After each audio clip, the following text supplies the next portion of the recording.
ഒരു സ്ഥാനാർത്ഥിയാകാൻ വല്ല മോഹമുണ്ടോ? എനിക്ക് ഇപ്പോഴില്ല, നിലവിലില്ല. കാരണം ഞാൻ ഈ കലയാണ് എൻ്റെ ഒരു പ്രധാനപ്പെട്ട മേഖല. ഞാൻ എത്രയോ നാളായിട്ട് അതുകൊണ്ടാണ് ജീവിക്കുന്നത്. കലയിലൂടെയാണ് കൂടുതലും എന്നെ ജനങ്ങൾ അറിയുന്നതും ഇഷ്ടപ്പെടുന്നതും എല്ലാം. ഇപ്പോൾ അതുകൊണ്ട് അങ്ങനെ ഒരു തീരുമാനം എടുത്തിട്ടില്ല.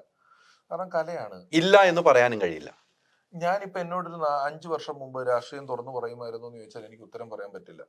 എന്നോടൊരു 8 വർഷം മുമ്പ് താൻ സിനിമ സംവിധാനം ചെയ്യുമായിരുന്നു എന്ന് ചോദിച്ചാൽ എനിക്ക് ഉത്തരം പറയാൻ പറ്റില്ല. അപ്പൊ നമ്മൾ വെറുതെ ഒരു കാര്യം ഇല്ല. ഇപ്പൊ എന്നോട് അലി പിഷാരടിക്ക് അമേരിക്കൻ പ്രസിഡന്റ് ആകാൻ ഉദ്ദേശം ഉണ്ടോ എന്ന് ചോദിച്ചാൽ എനിക്ക് ഇല്ലെന്ന് പറയാൻ പറ്റിയല്ല. എന്തിനില്ലെന്ന് പറയുന്നത്? ആയിക്കൂടെ, ചിലപ്പോ ആകാലോ. അപ്പം ഉറപ്പില്ല, എനിക്കറിയില്ല. എന്ത് സംഭവിക്കാം?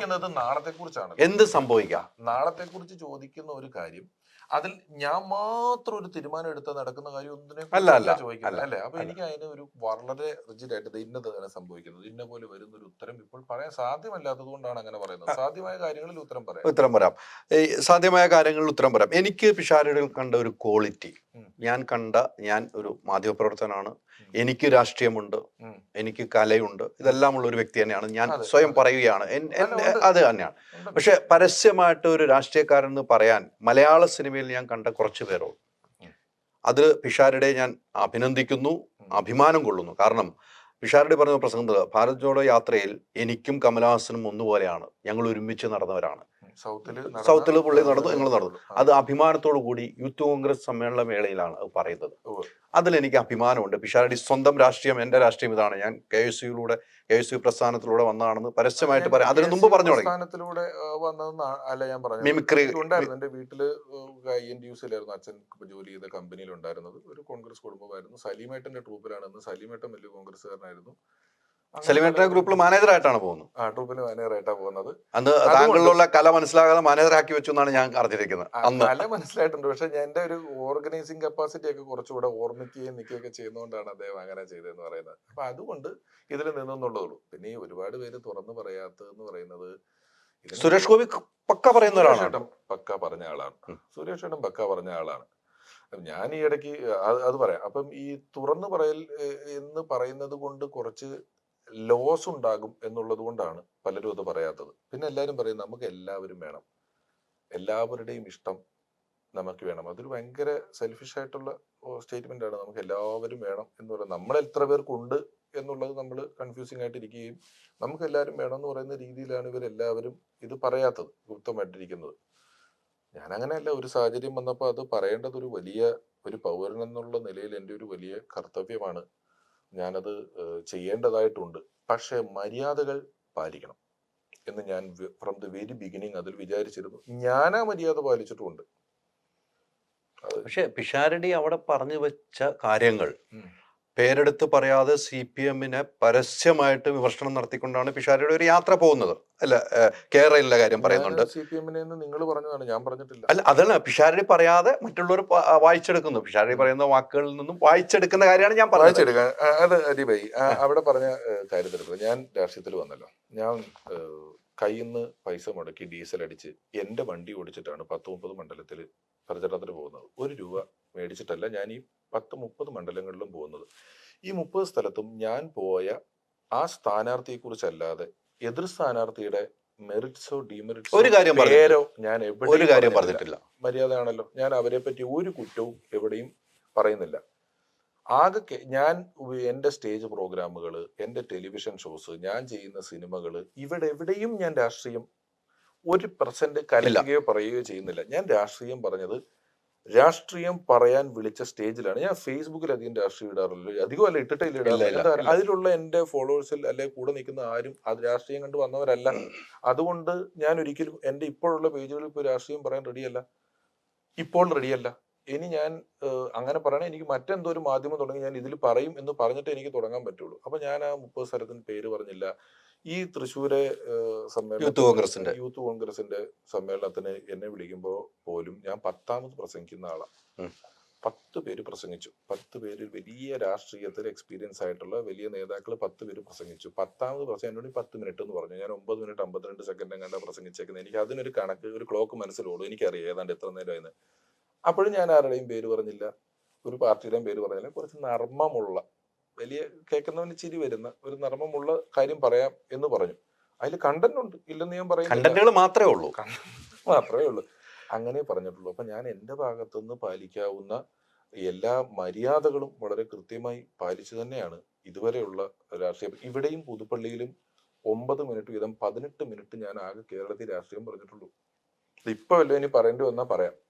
ഇതുവരെ 10-18 മിനിറ്റേ അല്ല, ആ പറഞ്ഞിട്ടുള്ളൂ. 18 മിനിറ്റ് പറഞ്ഞ നർമ്മത്തോടു കൂടി പറഞ്ഞത് കേരളം ചർച്ച ചെയ്യുകയും കേരളം ഏറ്റെടുക്കുകയും പിഷാരടിക്ക് പൂർണ്ണ പിന്തുണയുമായി കോൺഗ്രസിൽ നിന്നും പൂർണ്ണ പിന്തുണയും, അതോടൊപ്പം തന്നെ പിഷാരടിക്ക് നേരെ എതിരായിട്ട് CPM സൈബറിൽ നിന്നും അക്രമവും ഉണ്ടായിട്ടുണ്ട്. സൈബറിൽ നിന്ന് ഉണ്ടായിട്ടുള്ളൂ. സൈബറിൽ നിന്ന് അക്രമം ആൾക്കാർ ആരും അല്ല, സൈബറിൽ നിന്ന് അക്രമം ഉണ്ടായിട്ടുണ്ട്. അത് ട്രോളുകളായി വരികയും ചെയ്തു. അവിടെ പിഷാരടി പറഞ്ഞ 1-2 കാര്യങ്ങളാണ് ഞാൻ അതിൽ നിന്ന് ഞാൻ കൃത്യമായി എടുത്തത്.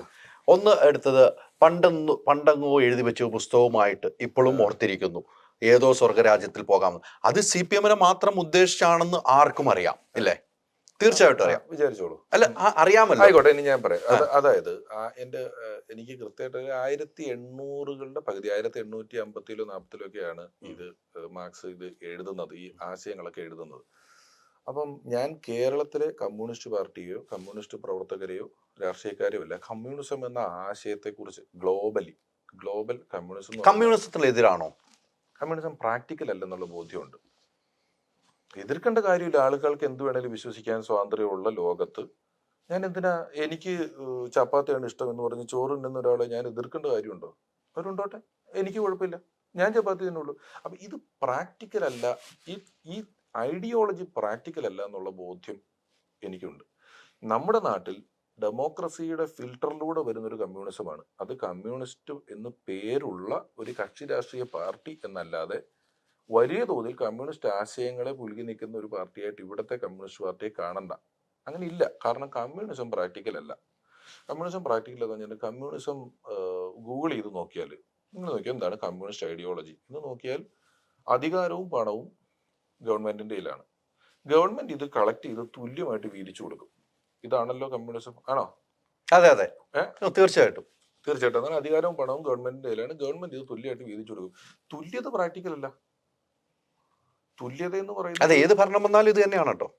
ഏത് ഭരണം വന്നാലും ഐഡിയോളജി, ഭരണമല്ല, കമ്മ്യൂണിസ്റ്റ് ഐഡിയോളജി. തുല്യത തുല്യത പ്രാക്ടിക്കൽ അല്ല. കാരണം ഹ്യൂമൻസ് ആർ ബോൺ ഡിഫറെന്റ്. നമ്മൾ ജനിക്കുന്നത് ഓരോരുത്തരും വ്യത്യസ്തരായിട്ടാണ്. ഈ വ്യത്യസ്തരായ ആൾക്കാരെയാണ് നമ്മൾ തുല്യരാക്കാന്നെന്ന് പറയുന്നത്. എല്ലാ മനുഷ്യരും നാസിസ്റ്റ് ആണ്, ഭയങ്കര സെൽഫ് സെന്റേർഡ് ആണ്. ഒരു ജാതിയോ മതമോ രാഷ്ട്രീയമോ ഒന്നും ഇല്ലാത്ത ഒരു 3 വയസ്സുള്ള കൊച്ചിന്റെ ഒരു കളിപ്പാട്ടം മേടിച്ച് നിങ്ങൾ അപ്പുറത്തിരിക്കുന്നവന് കൊടുത്താൽ ഇവൻ കരയും.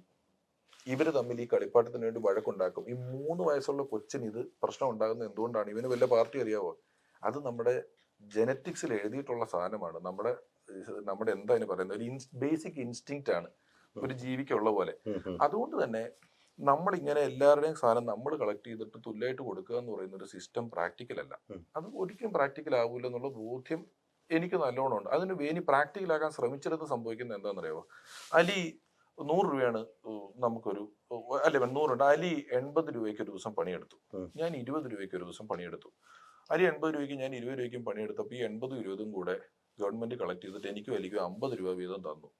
80 രൂപയ്ക്ക് പണിയെടുത്ത അലി എടുത്തിടെ ഞാനെന്ത് പോട്ടണ, അവന് സുഖമായിട്ട് 30 രൂപ കിട്ടിയില്ലോ എന്ന് ഓർക്കും. അലി അടുത്തവണ 60 രൂപയ്ക്ക് പണിയെടുക്കുള്ളൂ. ഞാൻ എപ്പോഴും അതുപോലെ തന്നെ ഇരിക്കും. അതും കളക്ട് ചെയ്തു, തുല്യമായിട്ട് തന്നു.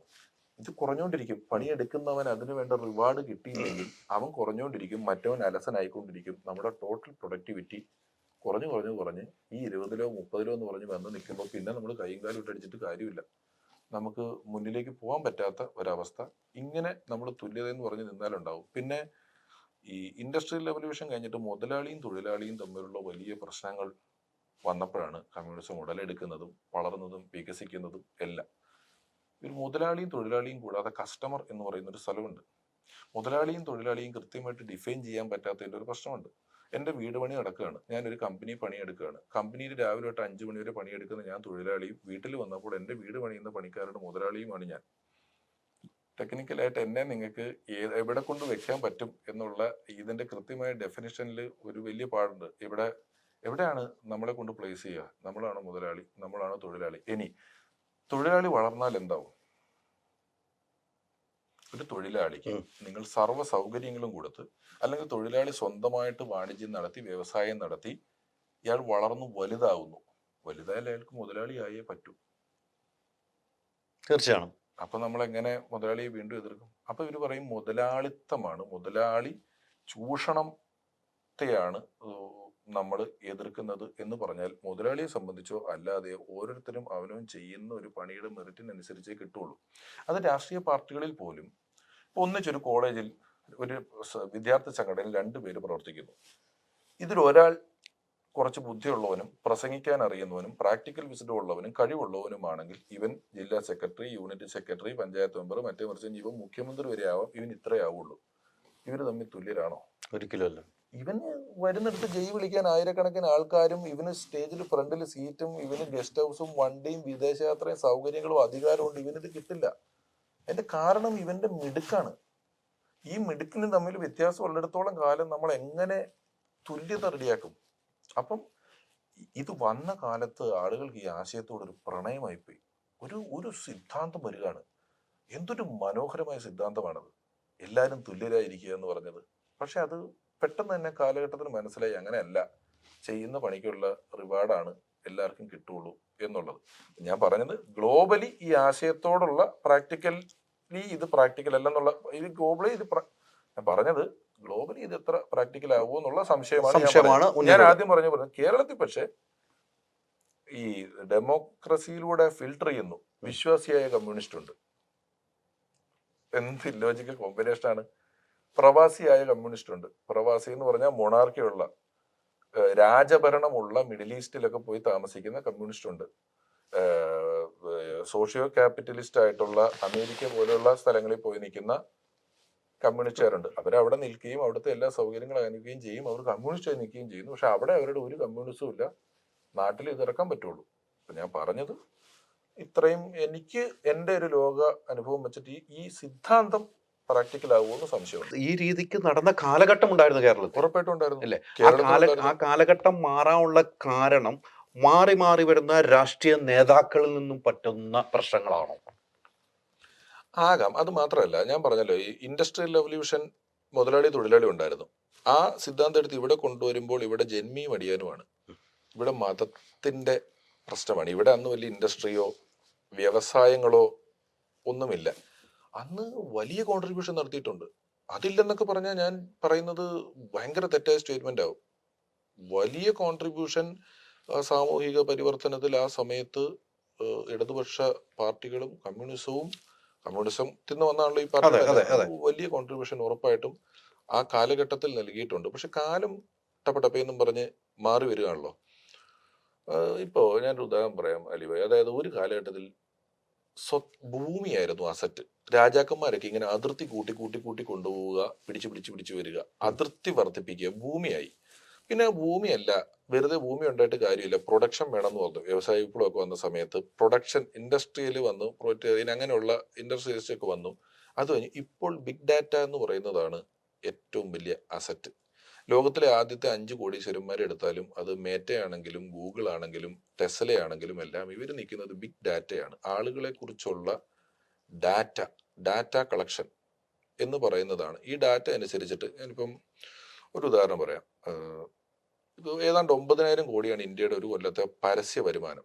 ഞാൻ ഗൂഗിൾ എടുത്തിട്ട് Google please suggest a good restaurant near me എന്ന് പറയുമ്പോൾ ഗൂഗിൾ എനിക്കൊരു ഹോട്ടൽ പറയുന്നത് ഞാൻ അവിടെ പോകുന്നെങ്കിൽ പിന്നെ വഴി മുഴുവൻ ഹോട്ടലിന് ഫ്ലക്സ് വെക്കുന്നതിന് എന്ത് പ്രസക്തിയുള്ളത്? Suggest a good car for me. ഈ മീ എന്ന് പറയുന്നതിന് ഇതിന് കൃത്യമായിട്ട് അറിയാം. കാരണം ഞാൻ എൻ്റെ എല്ലാ കാര്യങ്ങളും ഡേ ടു ഡേ ബേസിസിൽ ഇതിൽ പൊക്കോണ്ടിരിക്കുകയാണ്. ഇപ്പോഴത്തെ കണക്കനുസരിച്ച് ഒരു മനുഷ്യൻ അവന്റെ ആയുസ് തീരുമ്പോഴത്തേക്ക് ഏതാണ്ട് അവന്റെ ജീവിതത്തിലെ 12 വർഷം സ്ക്രീനിന് മുന്നിലായിരിക്കും എന്നാണ് പറയുന്നത്. ലൈഫ് സ്പാനിലെ 12 വർഷം. അതെ ഇരിക്കുന്നത്. അപ്പൊ ഈ ബിഗ് ഡാറ്റ എന്ന് പറയുന്നതാണ് ഇപ്പൊ അസറ്റ്. അത് വരുന്ന സാഹചര്യത്തിൽ ഇത്തരം കാര്യങ്ങൾക്ക് ഈ ആശയങ്ങൾക്ക് ഒന്നും ചെയ്യാൻ പറ്റാണ്ട് വരും. ഇപ്പോഴത്തെ കാലഘട്ടത്തിൽ ഈ ആലയത്തിൽ ഒന്നും ചെയ്യാൻ പറ്റാതെ വരും. എന്താണെന്നറിയാമോ അലിബി, നമ്മളൊരു ധനികനാകാൻ ആഗ്രഹിക്കുന്നതോ പണം ഉണ്ടാകുന്നതോ മുതലാളിയാകുന്നതോ തെറ്റാണെന്നുള്ളൊരു നറേറ്റീവ് വരരുത്.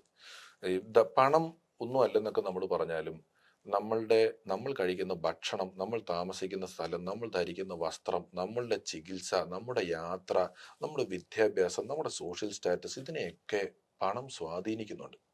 ധനികനാകുന്നത് ഒരു തെറ്റാണെന്നുള്ള പോലെ നമ്മൾ ഒരിക്കലും ധനികനാവാൻ എല്ലാവരെയും പ്രേരിപ്പിക്കണം. പണം ഉണ്ടാക്കാനുള്ള വഴികൾ അവർക്ക് കൊടുക്കണം. പണം ഉണ്ടാക്കാൻ അറിയാത്തവനെ അതിന് പ്രോത്സാഹിപ്പിക്കണം, പഠിപ്പിക്കണം.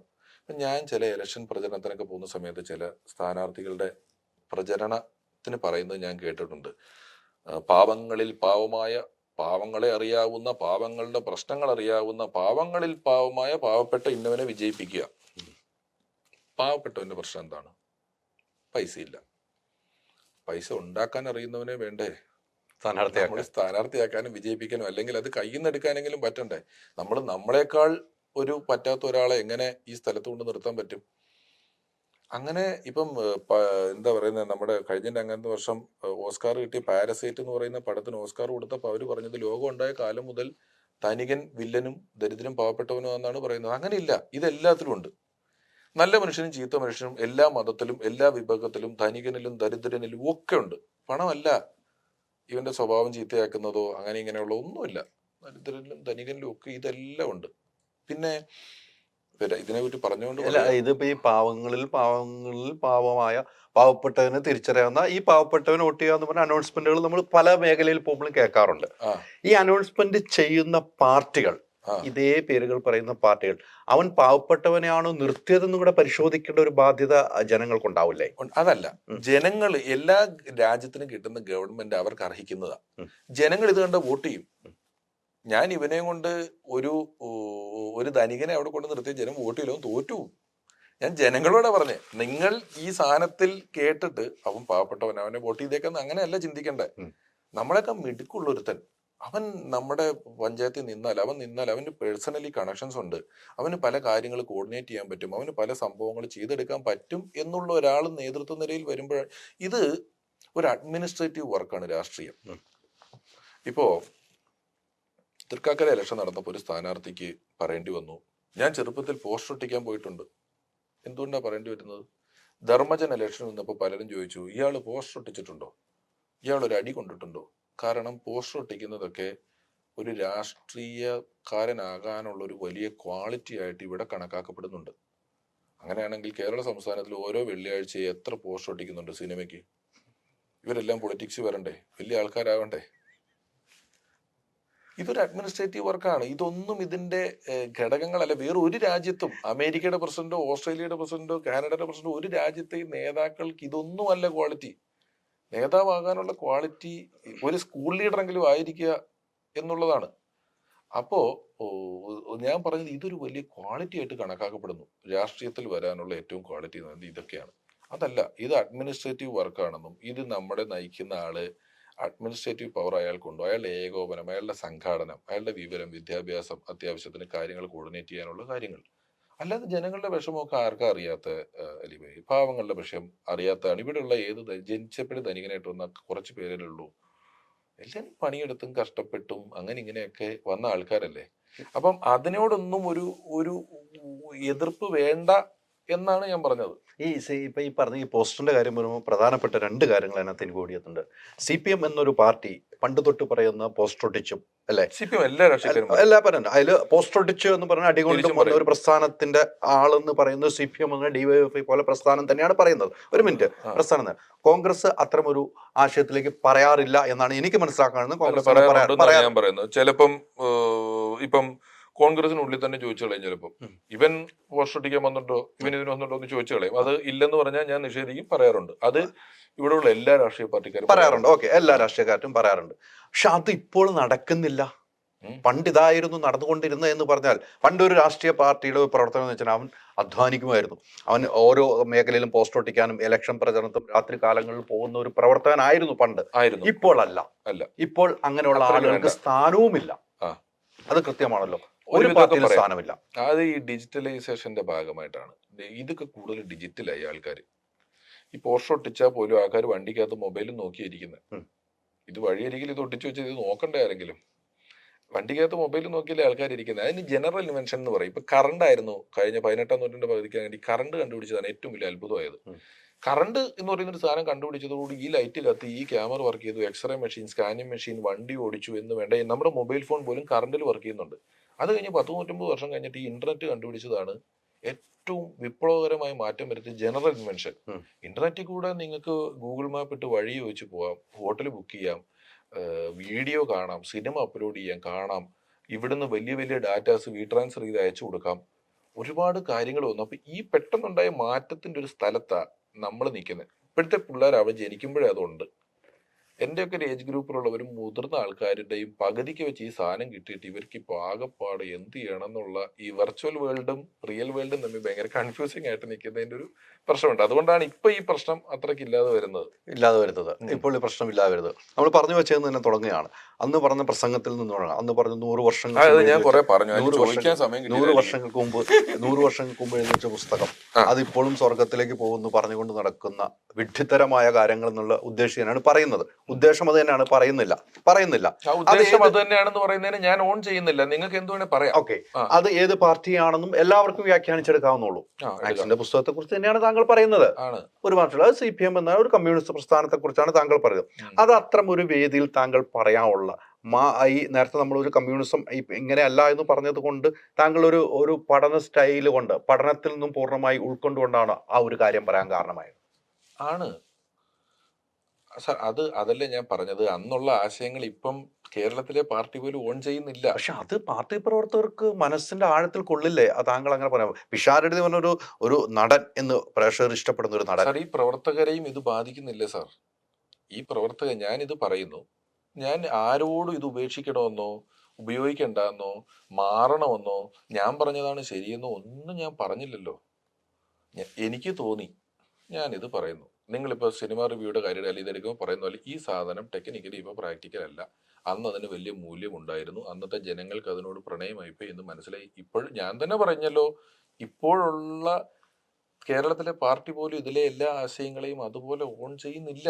അതുകൊണ്ടാണ് വിശ്വാസിയായ കമ്മ്യൂണിസ്റ്റ് ഉണ്ടാകുന്നത്, പ്രവാസിയായ കമ്മ്യൂണിസ്റ്റ് ഉണ്ടാകുന്നത്, മുതലാളിമാർക്ക് വേണ്ടിയും പ്രവർത്തിക്കാൻ റെഡിയാകുന്ന കമ്മ്യൂണിസ്റ്റ് ഉണ്ടാകുന്നത് ആണ്. അപ്പോൾ ഞാനതിനെ അങ്ങനെ പറയുന്നില്ല. പിന്നെ ഈ നമ്മൾ പറഞ്ഞൊരു സാധനത്തിനെ എതിർക്കുമ്പം ആളുകൾക്ക് ദേഷ്യം വരും. ഇപ്പൊ താൻ പറഞ്ഞ വേദനിക്കുമല്ലേ, ഇപ്പം അലിബായി പറഞ്ഞ അത് കട്ട് ചെയ്തോട്ടോ താൻ എന്ന് പറഞ്ഞു. അപ്പൊ അതിനു മുമ്പ് അലിബായി പറഞ്ഞ ഈ ദേഷ്യം വരിക എന്ന് പറയുന്നത് ഈ പോസ്റ്റ് പർച്ചേസ് റാഷണലൈസേഷൻ എന്ന് പറയുന്ന ഒരു തിയറി ഉണ്ട് നമ്മുടെ തലച്ചോറിന്റെ. നമ്മുടെ ദേശീയ ബോധം അല്ലെങ്കിൽ ഞാൻ ജനിച്ച നാട് എനിക്ക് എന്തുകൊണ്ടാണ് പ്രിയപ്പെട്ടതാവുന്നത്? എന്തുകൊണ്ടാണ് അലി ജനിച്ച നാട് അലിക്ക് പ്രിയപ്പെട്ടതാവുന്നത്? എന്റെ നാടിനോടുള്ള എനിക്ക് പ്രിയം. ഞാൻ അവിടെ ജനിച്ചു എന്ന കാരണം, എന്റെ നാടിനോടുള്ള എനിക്ക് നാട് അവിടെ ഉണ്ട്, ഞാൻ അവിടെ ജനിച്ചു, അതുകൊണ്ട് തന്നെ അതുകൊണ്ട് എന്റെ രാജ്യം, എന്റെ നാട് എനിക്ക് വളരെ പ്രിയപ്പെട്ടതാണ്. അതുപോലെ തന്നെ ഇപ്പൊ ഒരു ഐഫോൺ ഉപയോഗിക്കുന്ന ആൾ, ഒരു ആൻഡ്രോയിഡ് ഉപയോഗിക്കുന്ന ആള്, അപ്പൊ നീ ആൻഡ്രോയിഡ് ആണ് ഉപയോഗിക്കുന്നത്, ഞാൻ ഐഫോൺ ആണ് ഉപയോഗിക്കുന്നത്. അതെ, നീ എന്താ ഐഫോൺ ഉപയോഗിക്കാതെ? എനിക്കത് പറ്റുന്നില്ല. ഇപ്പൊ ഈ ഐഫോൺകാരെ മനസ്സിലാ എളുപ്പമാവും. അപ്പൊ ഞാൻ പറയും ഇല്ല, എനിക്ക് ആൻഡ്രോയിഡ് ആണ് നല്ലത്, നീ ഇത് ഉപയോഗിച്ചു. ഇത് രണ്ടുപേരും അങ്ങോട്ടും ഇങ്ങോട്ടും പറയാൻ കാരണം, ഞാൻ ഇത് ഉപയോഗിക്കുന്നു അതുകൊണ്ട് ഇതാണ് നല്ലത്, നിങ്ങളത് ഉപയോഗിക്കുന്നു അതുകൊണ്ട് ഇതാണ് നല്ലത്. അപ്പൊ നമ്മൾ ഓൾറെഡി, ഞാനൊരു വിശ്വാസത്തിലായി, ഞാൻ കുറെ നാൾ മുന്നിലേക്ക് വന്നു. അപ്പൊ ഇനി ഇതിനെ കുറിച്ച് വാദിക്കുക. അതുകൊണ്ടാണ് മതത്തിന് വേണ്ടി ആൾക്കാർ വാദിക്കുന്നത്. ഞാൻ ആ മതത്തിൽ പെട്ടുപോയി, ഞാൻ ആ മതത്തിൽ അത്രയും നാൾ ജീവിച്ചു പോയി. ഇനി എനിക്ക് ഇതിനെ ന്യായീകരിച്ചേ മതിയാകൂ. ഞാൻ ഇതിനെ സപ്പോർട്ട് ചെയ്യാണ്. അങ്ങനെ നിൽക്കുന്ന ആൾക്കാരാണ്. എനിക്ക് അങ്ങനെ പ്രശ്നമില്ല. എനിക്ക് അതിവൈകാരികമായ ബന്ധം ഒരാശയങ്ങളോടും ഇല്ല. ഒരാശയങ്ങളോടും ആശയങ്ങളാണ്, ആശയം മാറും. ചിലപ്പോൾ നമ്മൾ വിചാരിച്ച ആശയം തെറ്റായിരിക്കും. ഒരിക്കൽ കൂടി പറയുന്നു, ഇത് ആശയങ്ങളാണ്, ആശയം മാറും. ചിലപ്പോൾ നമ്മൾ വിചാരിക്കുന്ന ആശയം തെറ്റായിരിക്കും. അതുകൊണ്ട് തന്നെ ആശയങ്ങളോട് അതിവൈകാരികമായ അടുപ്പം എനിക്കില്ല. ആശയങ്ങളോട് മാറാൻ ഞാൻ റെഡിയാണ്. നാളെ ഇതെല്ലാം ആരൊക്കെയോ എന്നോട് തിരിച്ചും മറിച്ചും ഒക്കെ പറഞ്ഞ് ഇതല്ല ഇങ്ങനെയാണെന്നൊക്കെ എവിടുന്നെങ്കിലും ഒക്കെ വായിച്ചോ അറിഞ്ഞോ ഒക്കെ എനിക്ക് മനസ്സിലായാൽ ഞാൻ മാറാൻ റെഡിയാണ്. ഞാൻ ഇതിനു വേണ്ടി ബലത്തിൽ നിൽക്കില്ല. ആദ്യം നമ്മൾ പറഞ്ഞ അപ്ഡേഷന്റെ ഏരിയ വരുന്നത് അവിടെയാണ്. എന്നെ വൈകാരികമായി എടുത്തിട്ട് എന്നെ ചീത്ത വിളിച്ചിട്ട് എന്താ കാര്യം? പക്ഷെ ഞാൻ പറയാം, നേതൃത്വ നിരയെന്നോ വലിയ ആൾക്കാരുടെ ഇടയെന്നോ ഒന്നും ഒരു പ്രശ്നവും ഉണ്ടായിട്ടില്ല. സൈബർ ഇടങ്ങളിലുള്ള ചെറിയൊരു വിളിയേ ഉള്ളൂ. അതിപ്പം താങ്കളുടെ പ്രസംഗം കോൺഗ്രസ് വലിയ രീതിക്ക് ആഘോഷമാക്കി. കോൺഗ്രസിന്റെ നേതാക്കളൊക്കെ അവരുടെ കട്ടുകളിട്ട് ഫേസ്ബുക്കിലിട്ട് വലിയ ആഘോഷമാക്കി. അപ്പോൾ താങ്കൾ പറഞ്ഞത് ഒരു CPM പ്രവർത്തകർക്ക് ശരിക്കും നെഞ്ചത്ത് കൊണ്ടു. അതുകൊണ്ട് കോൺഗ്രസിനെ കട്ട് ചെയ്തപ്പോൾ നെഞ്ചത്ത് കൊണ്ടു. അവിടെയാണ് ഞാൻ പറഞ്ഞത്, അത് താങ്കളുടെ ഒരാളെടുത്ത് ഉപയോഗിച്ചു, അത് മറ്റൊരാൾക്ക് നെഞ്ചത്തോട്ട്. ഇത് നമുക്ക് എന്ത് ചെയ്യാൻ പറ്റും? ചില ആൾക്കാർ ഇതിന്റെ ഒരു ടോട്ടൽ, ഞാൻ ഈ പറഞ്ഞ വെർഷൻ നോക്കൂല്ലേ. ഇപ്പൊ ഞാൻ ഈ ഇടയ്ക്ക് സിനിമാലയുടെ 30-ാം വർഷം എന്ന് പറഞ്ഞൊരു പരിപാടി എന്നെ വിളിച്ചു. എനിക്ക് കണ്ണി സൂക്കേടാണ്. കണ്ണ് സൂക്കേട് എന്ന് പറഞ്ഞാൽ ഒരു രക്ഷയില്ല. അപ്പൊ ഞാൻ ഡയാന ചേച്ചിയോട് ചോദിച്ചു, ചേച്ചി കണ്ണി സൂക്കേടാണ്, വരണം, എല്ലാവരും വരണം, ഒന്ന് വന്നു പൊക്കോ, ഒറ്റയ്ക്ക് ഒരു മൂലയ്ക്ക് ഇരുന്നിട്ട് ഒന്ന് പങ്കെടുക്കും. ഞാൻ കൂളിംഗ് ഗ്ലാസ് വെച്ചോണ്ട് ആ പരിപാടിക്ക് പോയി. അയ്യോ, അതിന്റെ താഴെയുള്ള ഏതോ ഒരുത്തനിട്ട് എന്റെ കമന്റ് ഞാൻ വായിച്ചപ്പം, ഇവൻ ആരടാ കൂളിംഗ് ഗ്ലാസ് വെച്ചാണോ അർദ്ധരാത്രിക്ക് ഇരിക്കുന്നത്, വന്ന എനിക്ക് കണ്ണി സൂക്കേടാന്നേ. ഇതെനിക്ക് എല്ലാരോടും നടന്ന് പറയാൻ പറ്റുമോ? അപ്പൊ എനിക്ക് ബോധ്യമുണ്ട് ഇതാണ് നടന്നിരിക്കുന്നത്. അയാൾ എന്നെ എന്തുകൊണ്ടാണ് ചീത്ത വിളിക്കുന്നത്? അയാൾ വിശ്വസിക്കുന്ന കാര്യത്തിനെ പറ്റിയാണ് ഞാൻ പറഞ്ഞതെന്ന് അയാൾക്ക് ഇഷ്ടപ്പെട്ടില്ല, അയാൾ എന്നെ ചീത്ത വിളി. ഇതൊക്കെ വളരെ സ്വാഭാവികമായിട്ടാണ് ചീത്ത വിളിക്കുന്നത്. ആ ചീത്ത വിളിക്കുന്നതിന്റെ ഭാഷ, അതിന്റെ സംസ്കാരമൊക്കെ അവൻ ആരാണെന്നോ അവന്റെ ഒരു ശേഷി എന്താണെന്നോ മനസ്സിലാക്കുന്നതാണ്, അത്രയല്ലേ പറ്റുള്ളൂ.